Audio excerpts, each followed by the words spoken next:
Okay, hello everyone, and welcome to this global healing circle. My name is Nora. I am a spiritual life coach and an energy healer from Finland. Then we have Christina. You want to introduce yourself? Hi, I'm Christina, and I am currently in upstate New York, and I am a holistic well-being coach, and I help people with their mind, body, and soul. And Amos? My name is Amos Campbell. I'm a full spectrum healer from Peoria, Arizona. And full spectrum healing is musculoskeletal therapy, medical reflexology, Reiki master, and meditation facilitation. Perfect. And today we have a special guest. Thank you for coming with a very short notice of just like a few hours. Valbona, you want to introduce yourself? Hi, everyone. My name is Valbona Majzini. I'm a wellness coach. Usually work with people who have problems with sleep, or if they suffer from insomnia, which is a condition of sleep. And also I work with people who have any kind of well-being issue that they want to, probably by changing their lifestyle, they are interested to improve their health, especially women with menopause and anything that affects their health and well-being. Perfect. So, and today's subject is actually sleep and the quality of sleep and sleeping problems and insomnia. So let's first try to figure out what is insomnia. Valbona, you want to give your answer? Yeah. Insomnia is a sleep condition. It's not an illness, as many people think that it's illness. It's a condition. Which can be regulated. It's something which happens if people don't sleep, for example, 3 times a week, and if it continues 1 month, that people have got disrupted sleep, and then it is known as insomnia. It can go for months, for weeks, for months, and even for years. So it triggers by something. Insomnia doesn't come just like that. Something triggers that. Either problems that people cannot cope with that. Sometimes people may have problems that they are not aware about these problems that can affect so badly and impact on their sleep. It can be because of the routine of lifestyle. We know that during pandemics, people have got into a new routine.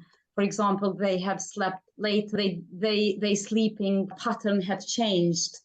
And then with that, the eating has been changed and lots of things in their daily life. For example, the living condition have changed. So many people being in one space with children studying from home, and then parents working from home. It's all that crowded environment which affected people in different ways.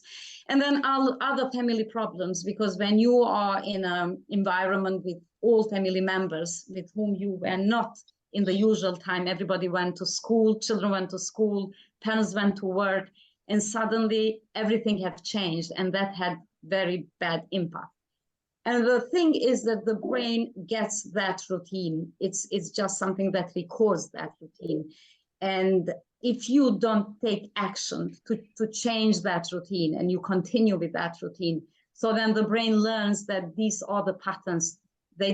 And people usually, this social media, for example, has got a very negative impact because people are a lot in social media, on the phones until late. And there are lots of factors which, affect sleep. Now it depends from person to person. If you go to GP, because I have that issue for 3 years, I have suffered insomnia really badly. And until I took myself in my hands and I made so many changes, I could not improve this condition. So when I went to the GP gave me not medication, he gave me sleep hygiene. There is a form which is like an advice what you have to do to improve sleep. But for me, lots of things in that list did not, they were not appropriate for me, because I am not a person who drink too many coffees. I drink only 1 coffee and lots of things. So insomnia. Can you go into some of the things that they look at? In the sleep hygiene, yeah, there are a list of things that you should do or you shouldn't do in order to improve sleep. For example, they say that you can't drink so many caffeine during the day. Alcohol can affect your sleep. Smoking can affect your sleep. Then, I mean, these mobiles, because they have blue lights, it can affect your retina in your eyes and melatonin.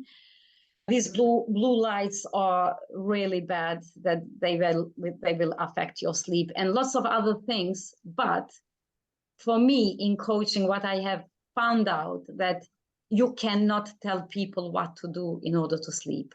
You have to find out why they are not sleeping. You have to find out what they are doing during the day.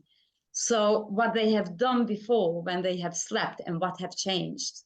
And what can they do to improve or to make changes which can, you know, it's not a magic stick. You have to do several sessions and see what works and what doesn't. I've done a CBT training last year, and they give clients like advice what they have to do. Like, for example, if you go to bed and if you can't sleep in 10 minutes, you have to leave the room and go to other room, to sitting room, and do something else. Just relax. Don't push yourself to sleep, because the bed has to be associated with sleep. It cannot be associated with being woken up. Because if you go to bed, you stay awake, then next day you are going to be staying awake. So you have to make that connection, that relationship between sleep and bed. And lots of things. For example, I had a client who couldn't sleep, and when I said why, she didn't even think. She said, I exercise, I have a very good diet, I don't know why I don't sleep. But as the session commenced, I found out why she's not. We both found out, because I'm not there to tell her, oh, this is affecting you. I just need to raise awareness about things that she does during the day. And then why she hasn't slept is, this has been found on the session 4, that she keeps her phone on. She never switches off the phone, because she was working as a pastor in church, and she always had to be on the phone if someone needs her help, if someone is grieving or have any problem. And then I said, what happens if you, at 8 o'clock, you switch off your phone? What is going to happen? Well, I can't do that. I said, but try one time. You know, you're not going to save lives. If someone is really in big problems, there is an accident, an emergency, a hospital, you can't save lives. You cannot, yeah, but I want to be there and listen to them. And then once she tried to do that, which was a very big challenge, I had to take her away from her comfort zone to do something that she hasn't done before. And then she found out that that's what did not let her sleep, because her mind was all the time waiting if someone will call her. Yeah. So that's only one factor for one individual. Other individuals have other factors. So it's really, there is no recipe. Right. And now we were talking about insomnia, but are there any other sleeping conditions that are very common that you work with people? Well, insomnia is the most common condition for people with problems with sleep.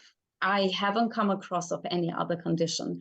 If the client has got really severe chronic insomnia, they probably are in medication. So it's very difficult to work with them, but as a coach, I always have to raise awareness about what happens if they take medication for a long period of time. Because that can cause, the body will tolerate that dose of medication. And eventually, after certain period of time, the individual has to increase the dosage of that medication. And what happens? The side effects will come up. Right. As well, that is the most extreme thing that may happen, is that the person can be addicted to these medication. So that it will create another condition which is more serious and more difficult to reverse then. So right. Natural way of healing this condition is the best, but people have to work hard on that and believe that it is possible. And they really have to go inside themselves and see what is there holding them from sleeping. Yeah, interesting. Absolutely. Because they can't think. They are so scared to think of different ways to deal with that because they are used to do same things. That routine is so, is the worst factor which affects insomnia, and you just have to stretch them from that comfort zone and make them think what is going to happen if you continue with this kind of attitude or behavior or whatever is initiating this condition. And then you raise awareness. Try. What is going to happen? You are not going to die. Nothing is going to happen. It's a test. And then when they try, they can see that, oh, that's possible. They can, and it's really mind-blowing how it works. It's a process. Right. What other factors have you encountered, like that people have had that have kept them from sleeping? Are there any very typical? As I said, the routine, the way they behave. I mean, sometimes people make judgment about whether they are going to sleep. Some people say, I'm going to stay till 2 o'clock or 3 o'clock because I know if I go to bed, I'm not going to sleep. So at least I stay awake. So they don't try anything to improve that pattern, because they don't know. Sometimes they are not aware how insomnia or these sleep problems will affect their life until you ask questions and they can see the clear picture of their life, what is happening, where would you be if you were to sleep? How does this energy level, which you don't have, you are telling me that I have no energy, I don't have energy even to do a meal, a proper healthy meal. I just have unhealthy meal because all the time I feel hungry. I don't have motivation to go to walk, to do exercise, which is another positive factor which helps insomnia, or to do activities, whatever it is that can help them, meditation, yoga, whatever. So when you don't, sleeping is the third most important element in our life after water and food. And people sometimes don't know how important is sleep. And they just continue to suffer. And sometimes they just give up and say, okay, I'm fine. I don't sleep. I'm not going to try anything. But then the impact, you have just to raise awareness about the impact in life it has, if they continue like that. The number one detriment to mental health is sleeplessness. Absolutely. Yeah. It's the cascade that's going to send everything down the hill the fastest. Besides eating poorly, if you don't sleep, how are you going to recover? Exactly. So that's why we got to introduce them with some ideas. So for my clients in the beginning, I give them a breathing technique. I call it the sylph breath. The sylph are the spirits of the wind. And in mythology, there were 4 spirits of the wind. So you're going to use your 4 finger pads. And as you breathe in, you take your thumb and you swirl them across all 4. And then when you get to the end, you blow out as you swirl back to a count of 4. So the wind swirls, the 4 winds swirl in, and then the 4 winds swirl out. And I tell people do that 4 times, back and forth, nice and slow, just to interrupt the cycle. Let's give you a breathing technique. Let's give you something physical to get you out of your head. So that's where I start people first, is the sylph breath. Excellent. Cool.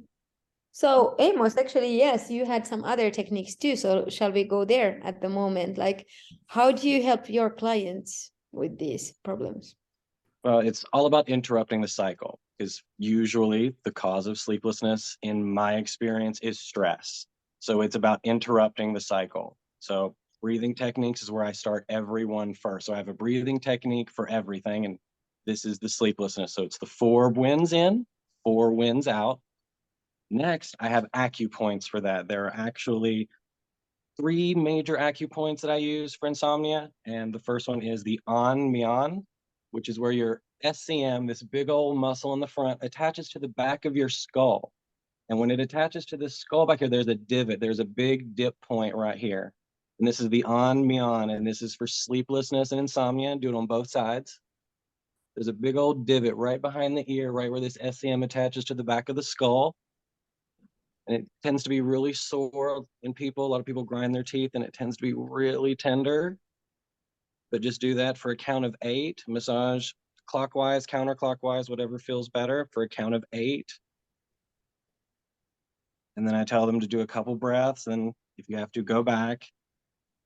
I usually do acupoints, breaths on 4 counts. I like a nice, even, round number. There's also heart 7 on either, yeah, it's on this left wrist, sorry, 2 fingers. Where your wrist is, go down 2 more fingers. So 4 fingers. And rub this point for insomnia and sleeplessness. And then there is the yin tong, what most people associate commonly with the third eye, or what would be the bindi point right between the two eyebrows, right there. Right there. This is the most traditional one that we all associate with. Right there.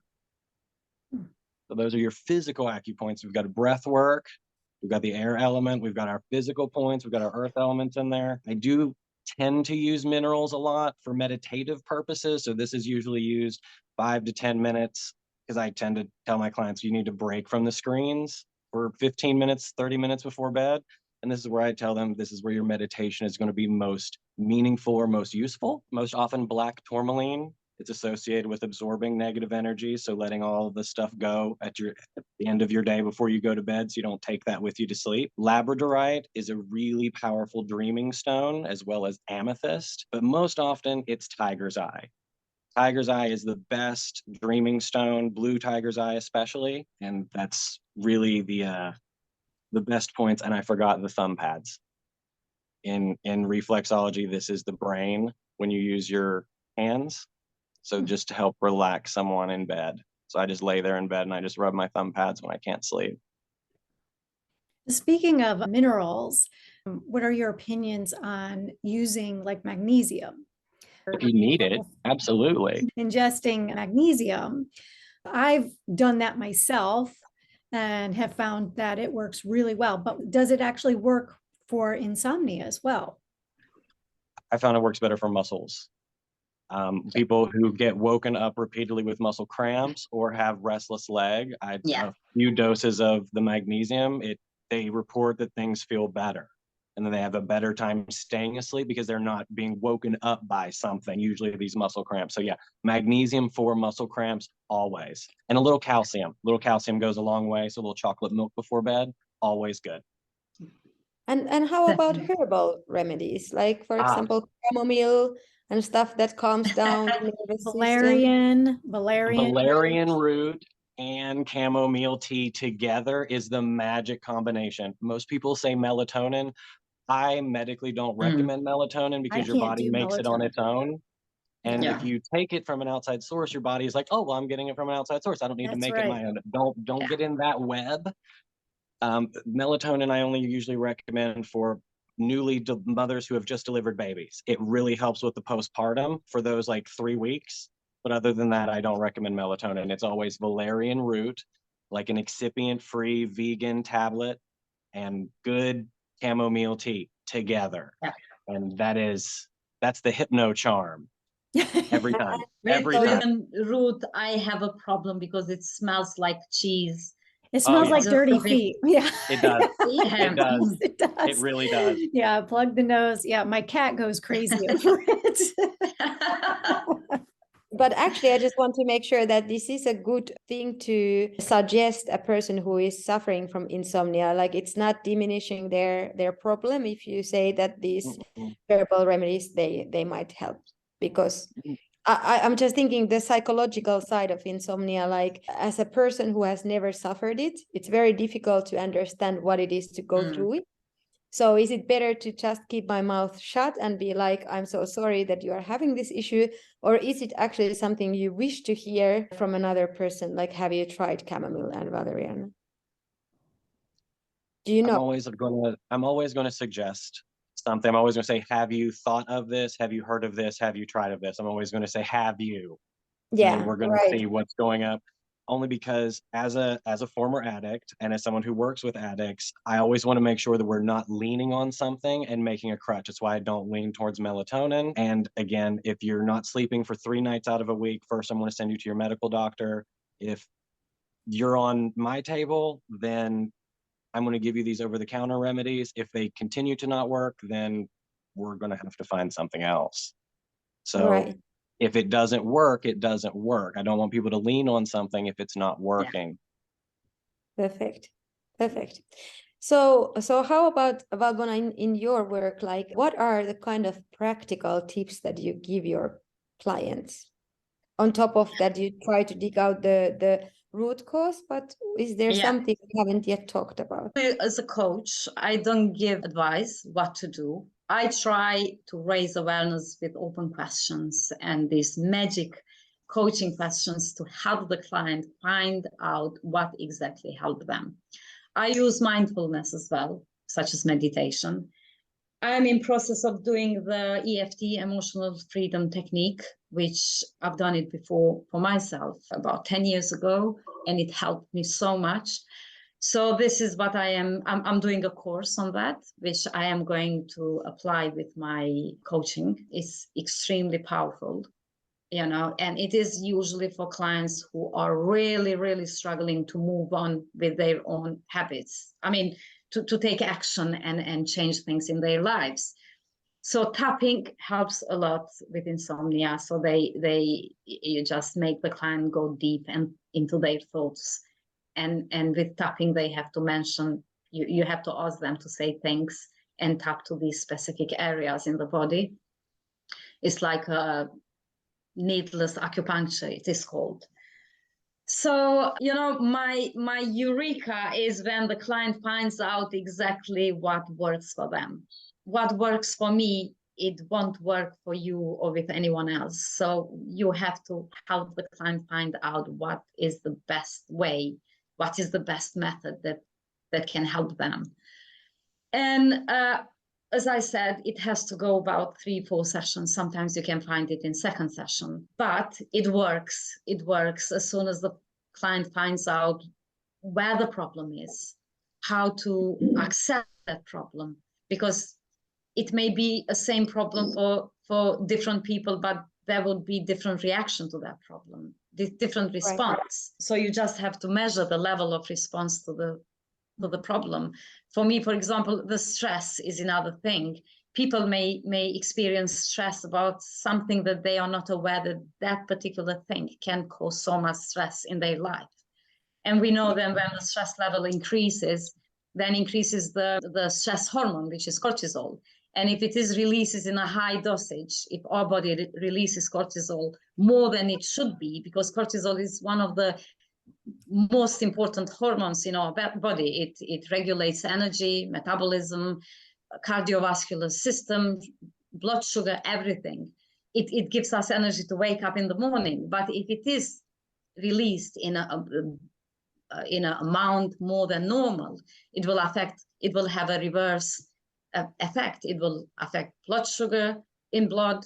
It will affect our cardiovascular system. It will affect everything, our energy. So it will have totally disaster effect in our life. So the stress is probably the most important. And insomnia, of course, which is one which we are talking about. So stress is, as you, Amos, said, stress is the greatest factor that can affect. Number one. And number two is the change of routine and lifestyle. Well, I wanted to just touch on, if you could, a little bit about sleep and menopause, because I think that's something that is, I'm kind of in that age range, and I'm sure some of our viewers are also. So just curious, in your practice, what are you finding with women who are going through pause or premenopause, perimenopause? What's happening in their sleep and why that's happening? Okay. When women go through the transition period of perimenopause or menopause, as I said, because of the symptoms, mainly, which is the hot flashes, majority of women experience hot flashes. And can you explain what that is? What are hot flashes? The hot flashes is because of the decrease of estrogen hormone in our body. These are all, everything is just this, when the decrease of estrogen goes down. So it sends messages to our brain that, for example, it says Christina is cold, it's freezing cold. And Christina is in the beach having a fantastic time, you know, taking a sunbath, and the brain then automatically sends messages to the heart, you know, passes the message that Christina is cold, is freezing, and the heart starts to pump, you know, and opens the blood vessels, and then the blood vessels go and activate the sweating glands, and then the temperature body, and then these glands and the body releases this high temperature in menopausal women. So this is all because the decrease of estrogen, this hormone, it creates all these, this puts out of balance the whole, you know, system. And this is what it is, why it is caused. And usually the hot flashes comes during the night, you know, you wake up and then, you know, if it happens for several nights, your brain just records that as it has to be awake.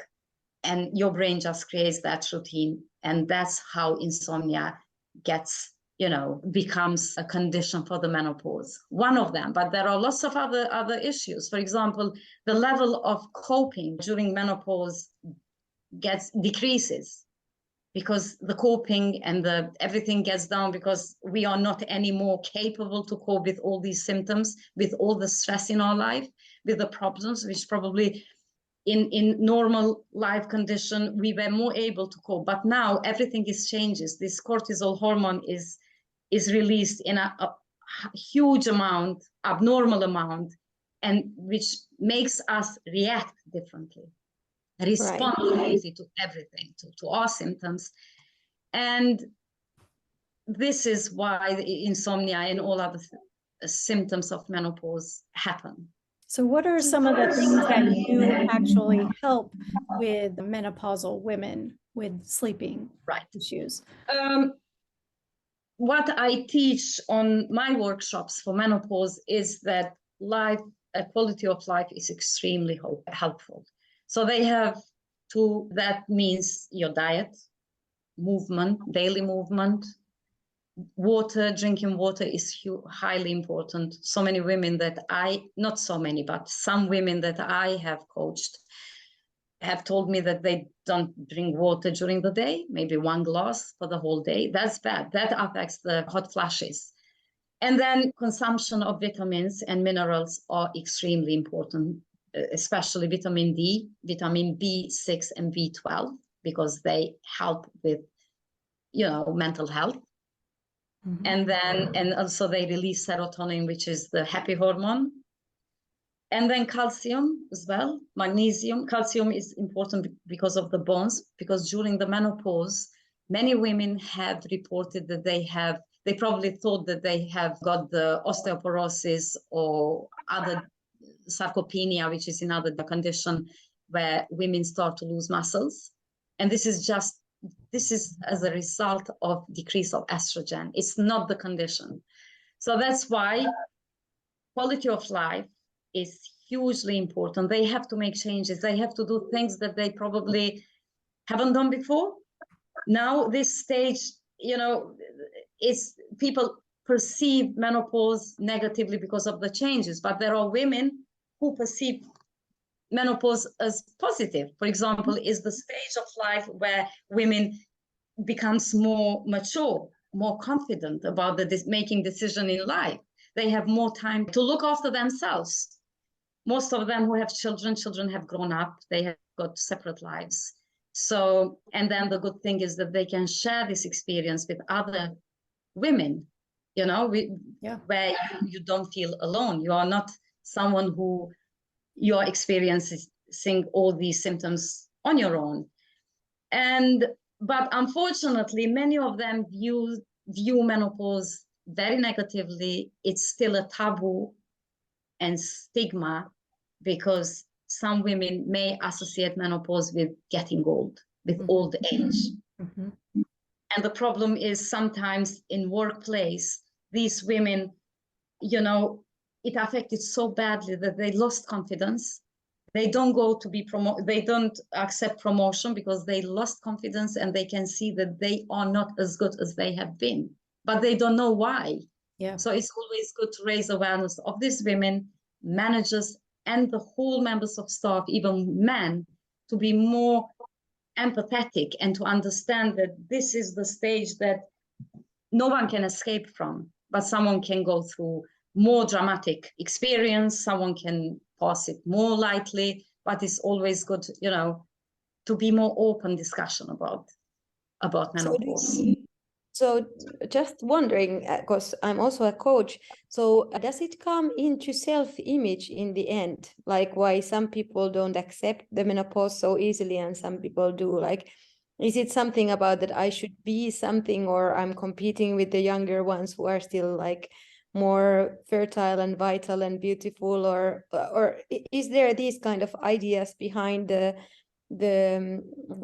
kind of the fighting, the natural thing that happens to everyone? Yes, Nora, that's stigma. That's the probably some women cannot accept that they have come to that age that, you know, but when we see, you know, women has passed through different stages in life, difficult stages, starting from puberty, being pregnant, giving birth, and now probably menopause is the hardest stage in life because probably maybe they have forgotten about previous experiences. You know, they thought, oh, now I'm free, I finished everything.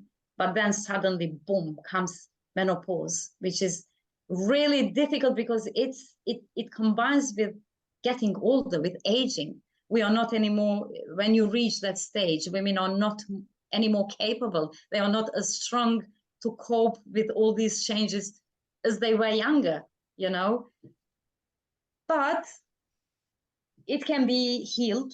It can get better with change of lifestyle, with diet. In diet, usually it's good to use proteins, you know, because protein it takes longer to digest. So you're less likely to get meal in between, to get snacks in between, fruit, vegetables, fiber, because your metabolism, you know, decreases. So you have to be very careful what you eat, because during menopause, women have put on weight. They put on weight during the belly part, even if they don't eat more, but it's just, they need just a slight switch of diet, just a little bit of improvement in diet to feel better. And also the most important thing during menopause is that women has to have time to look after themselves. They have to put themselves first. And this is a cultural thing, not only in my community, but I have read a book. Even in England, even everywhere, women is just created to do things for others more than for themselves. So this is the stage that we have to think about ourselves to prevent ourselves from development of any possible or potential chronic illnesses, which is associated with old age. And if we don't change, if we don't improve the lifestyle, everything is just, you know, we are just creating platform for other conditions to develop. Right. And I think it's really about the story that we tell ourselves. 85% of my clients have been women over the last 17 years. And it really comes down to the story that they're telling themselves. And I have two stories or two visuals to introduce to people. And it's first is the image of Hecate. It is the stages of women's life. It is the maiden, it is the mother, and ultimately the crone. It is the medicine woman, it is the village elder, it is the wise elder that we all go to. It is the final stage, and it is the most powerful stage. So there's lots of ways to look at this, but menopause is ultimately women stepping into the last and final stage of their power. And it's a way that I don't think people look at it enough. Without the crone, no one is going to teach the mother how to deliver the babies. And the mother is not going to be able to teach the maiden how to find the right partner to be the mother. It is a cycle that has to be honored all the way through. Yeah. So it is the image is Hecate, and that is the first image I give to people. The second image is Ellie, E-L-L-E. And this comes from Norse mythology, because in all of Norse mythology, no deity or spirit or anything was ever able to best Thor except for Ellie. Why? Because she herself is the spirit of old age, and absolutely no being in all of observable creation can ever escape the power of old age. Everything is bound by entropy. So you might as well lean into the process and make it fun. So these are the two images I give to people. You're never going to escape this. So we might as well find a way to make it healthy and manageable. Yeah, Right. absolutely. And of course, our society is like all about being young and being beautiful. Like we have a lot of pressure as women to kind of, if we start the game of comparing ourselves to the other ones. So I think it's actually the state, and I don't know anything about menopause. I'm still 10 years away from it, so I don't know. This is just guessing, but I think it's about, if you didn't turn inside before, now it's the time. And if you are now finally facing yourself and learning who you are, it's a rougher process to do it during this time when you are in the turbulence of kind of like becoming the old and abandoned lady, you know. Like I think the women who are stronger and who know themselves better, this is my guess, they might get this process easier and more accepting. Is it like? Absolutely. Definitely. When you change the attitude towards menopause, that's improvement. The menopause will be improved as soon as they start to see it in a more positive way, to accept it. You know, you have to accept something which is part of you. Love it. It's you. It's your thing.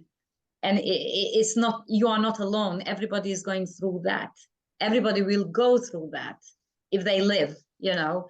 So as soon as they accept, then the half of the job is done. So they then can proceed with things that they have to do to improve. Yeah. So we are starting to be in the end of the 45 minutes. That is normally the length of this. So let's do a round of last words about this topic. Anything you want to share? Christina, do you want to start? I just think it's really fascinating. I really am not educated in insomnia or sleep, so I've learned so much. But I'd just like to know if there are any tips or any last words that you could give our viewers, Valbona, that could enrich or help with the insomnia. Well, I think I gave all the information. If anyone is suffering from insomnia, don't think that you cannot go over that. I have suffered for 3 years and I can sleep now for 9 hours. You know, my husband is saying that I started to snore. I never know what snoring is. You know, even as a child, I never slept that nicely. I always had the very light sleep. Now I go to bed 1, 2, 3. I go to deep sleep until the alarm wakes me up. So I have come over insomnia, and I believe any one of you, just believe in yourself. Don't suffer. Ask for help. You may go to GP or doctors to ask for medication, but it's always good to try the natural way of healing your insomnia. Don't wait there. Don't wait for another day. Don't say that, okay, this is my routine and there is nothing I can do. I'm just going to agree with my destiny. I'm going to stay till 3, 2 o'clock in the morning because, so don't wait, take action, and I hope you get the. So Valbona, if people want to find you and get help with their insomnia or menopause, how do they reach you? It's very easy. I believe everybody has got the Facebook account or Instagram account. They can find me with my name. I've got middle name Tunuzliu, but probably they can find me with Valbona Majzini. It comes up my middle surname, my maiden surname. And yeah, they can message me. If they need any help from me, they can give me a ring. I can explain to them how I work as a coach, what method I use, and anything that they want to know about my method of coaching insomnia or menopause. Perfect. as well. We will have your name written down and maybe even a link to your Facebook in Yeah. the comment box of this video. So they will find you, because I have to admit your name is a little bit difficult for me to spell. So I wouldn't find it. You based on- always spelled it correctly, Nora. Yeah. Perfect. Okay. So Amos, any last words from No, I want to just remind our viewers, lean into the process. Please don't be afraid of the process. The subject of sleeplessness and insomnia is something that I've dealt with personally. My husband found out that he has a cerebral variant, which is extra lobes of gray matter on the right hemisphere of the brain, which is something that you won't find out without extreme testing. Don't be afraid of the blood work. Don't be afraid of the sleep study. Don't be afraid of an MRI or a CT scan. It's important. We need to know these things. We love the natural way, as always, but that didn't work for us. We had to go the whole full gamut, and it took us extra long. I'll tell you to work backwards. Go medical, then if it doesn't work, go natural. That's my 2 cents. And you can find me on Instagram, Facebook, and you can always reach out to me directly. Great. And Amos is one of our members of the Global Healing Circle, so you will hear a lot more wisdom from him in the becoming episodes. Thank you very much. This was a pleasure, and I learned also a lot. As a healer, I could get like the biggest message that calming down the nervous system. So do some grounding. That's why the minerals probably also work. Drink a lot of water and go into meditative state, so that will calm you down and you will sleep better. But all these amazing tips that we had today, take those also in your repertoire. What do you have there, Amos? As a mineral. Just the black turmalin. tourmaline. Beautiful. Sucking all the bad energy away. Right. Thank you very much. And thank you, Valbona, for being here. This was truly a pleasure. Thank you so much, Nora. And it was pleasure to meet you, Amos and Christina as well. Nice to meet you too. Have a lovely evening. Bye-bye. You too. Bye. Thank you.